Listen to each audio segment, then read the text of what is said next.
बिहार के deputy CM समरथ चौधरी ने कहा, सुप की फाइलें खोली जाएंगी। जी हां नाजरीन, बिहार के डिप्टी सीएम समरथ चौधरी ने राष्ट्रीय जनता दल यानी आरजेडी को वार्निंग दी है।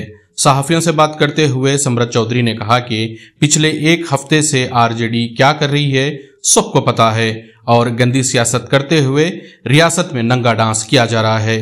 सब की फाइलें खोली जाएंगी, सबका काम तमाम होगा, इनमें से हर एक की जांच कराएंगे। इन लोगों ने जो भी गलत किया है इनकी तहकीकात की जाएगी।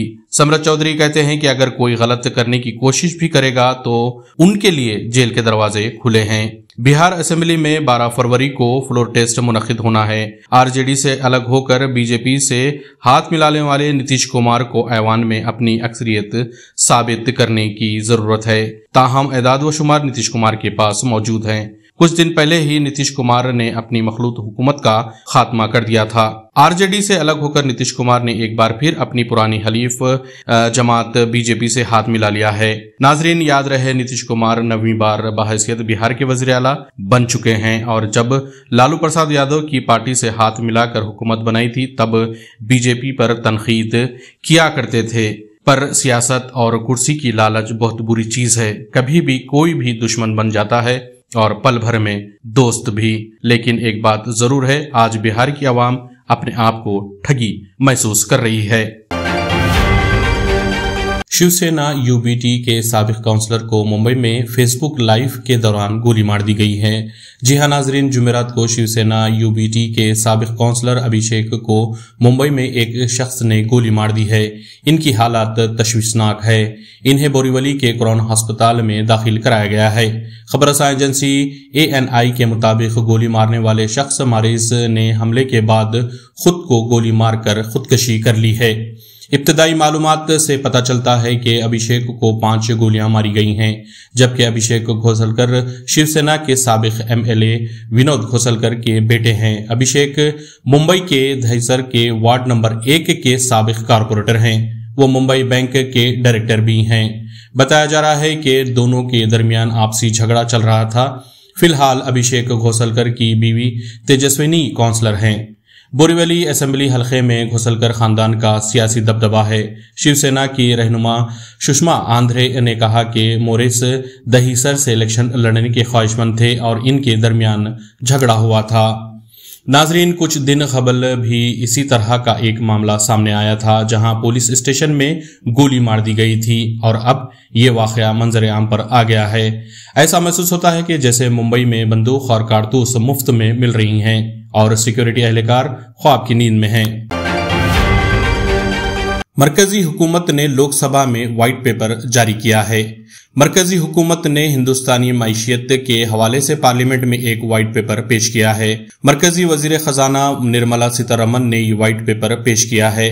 व्हाइट पेपर के जरिए यूपीए हुकूमत के दौरान हुए यानी 2004 से 2014 तक के फैसलों का जायजा लिया जाएगा। पेचीदा मसाइल को आसान जबान में बयान करने के लिए पेपर जारी किया जाता है। हुकूमतें इक्तिसादी हालात के बारे में मालूमात देने के लिए पार्लियामेंट में व्हाइट पेपर का इस्तेमाल करती हैं।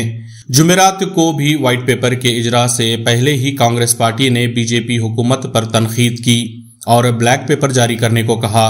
कांग्रेस ने नाकामियों को उजागर करने के मकसद से महंगाई, बेरोजगारी और किसानों की हालत जार जैसे मसाइल पर बीजेपी हुकूमत को घेरा और सवालात उठाए हैं। नाजरीन, बीजेपी हुकूमत को 10 साल दौरे हुकूमत में अपनी कामयाबी और नाकामयाबियों पर व्हाइट पेपर जारी करना चाहिए था, लेकिन बीजेपी कांग्रेस के दौरे हुकूमत की बात कर रही है।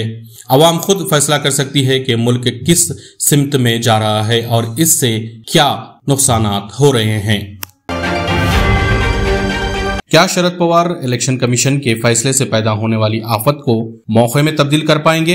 इलेक्शन कमीशन ने मंगल को एनसीपी पार्टी का इंतखाबी निशान अजित पवार के ग्रुप को दे दिया है। दोनों ग्रुप्स में कशमकश जारी है। जी हां नाजरीन, 6 माह से ज्यादा और 10 से ज्यादा समाअत के बाद कमीशन ने अपना फैसला सुना दिया है। दोनों ग्रुप्स पर इसका क्या असर पड़ेगा ये समझने से पहले पेशरफ्त पर एक नजर डालते हैं, क्योंकि ये पेशरफ्त भी फैसला साजी में अहम बन गई है। 2 जुलाई 2023 को अजित पवार ने बीजेपी से हाथ मिलाकर नायब वजीर आला के तौर पर हल्फ लिया। इनके साथ 9 लीडरों ने भी वज़रा के तौर पर हल्फ लिया था। ताहम गुज़श्ता साल 30 जून को ही अजित पवार ने इलेक्शन कमीशन को एक खत पेश करते हुए दावा किया था कि वो नेशनलिस्ट कांग्रेस पार्टी के सदर मुंतखब हो गए हैं। 1 जुलाई को इलेक्शन कमीशन ने उस लेटर को मंजर-ए-आम पर लाया था। इलेक्शन कमीशन ने 25 जुलाई 2023 को इस दावे के बारे में शरद पवार के ग्रुप को बाज़ाफ्ता तौर पर मुतल्ला किया था। इस सब के दरमियान अजित पवार ग्रुप ने 5 जुलाई को एक मीटिंग की। इसमें इन्होंने अजित पवार को पार्टी का कौमी सदर मुंतखब करने का ऐलान किया। प्रफुल्ल पटेल को वर्किंग सदर और सुनील टांडेन को इलाकाई सदर मुंतखब किया था। शरद पवार के ग्रुप ने इन तमाम दावों और इंतखाबी अमल पर एतराज किया है। दोनों ग्रुप्स ने इलेक्शन कमीशन में अपील की थी, अपने दलाइल पेश किए थे और कमीशन ने मंगल को अपना फैसला सुना दिया है। नाजरीन, बीजेपी पूरे मुल्क में इलाकाई जमातों में फूट डालकर हुकूमतें बना रही है और अवाम की जानिब से चुनी हुई सरकारों का तख्ता उल्टा जा रहा है।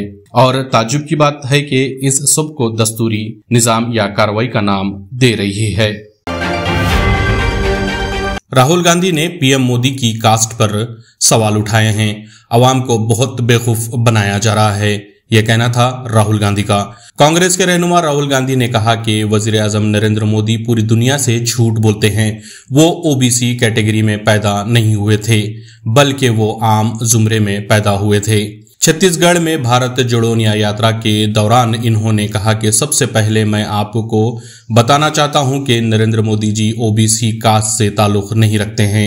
आप लोगों को बेवकूफ बनाया जा रहा है। नरेंद्र मोदी जी तेली जात में पैदा हुए हैं। इनकी बिरादरी को साल 2000 में बीजेपी हुकूमत ने ओबीसी का दर्जा दिया था।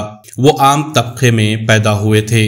वो पूरी दुनिया से झूठ बोल रहे हैं कि मैं ओबीसी कास्ट में पैदा हुआ हूं। मुझे ये जानने के लिए किसी पैदाइशी सर्टिफिकेट की जरूरत नहीं है। मैं इस तरह जानना चाहता हूं कि पीएम किसी ओबीसी को गले नहीं लगाते, वो किसी किसान या मजदूर का हाथ नहीं पकड़ते हैं। राहुल गांधी ने मोदी से कहा कि आप करोड़ों का सूट पहनते हैं और दिन में कई बार कपड़े बदलते हैं, फिर झूठ बोलते हैं कि वो ओबीसी जात से ताल्लुक रखते हैं। गुज़श्ता लोकसभा इंतखाबात के दौरान पीएम मोदी ने कहा था कि वो ओबीसी जात से आते हैं। नाजरीन, जैसे जैसे लोकसभा इंतखाबात नजदीक आ रहे हैं, वैसे वैसे मुल्क में सियासी पारा चढ़ रहा है और सियासी जमातें एक दूसरे पर इल्जाम तराशी करते हुए नजर आ रही हैं।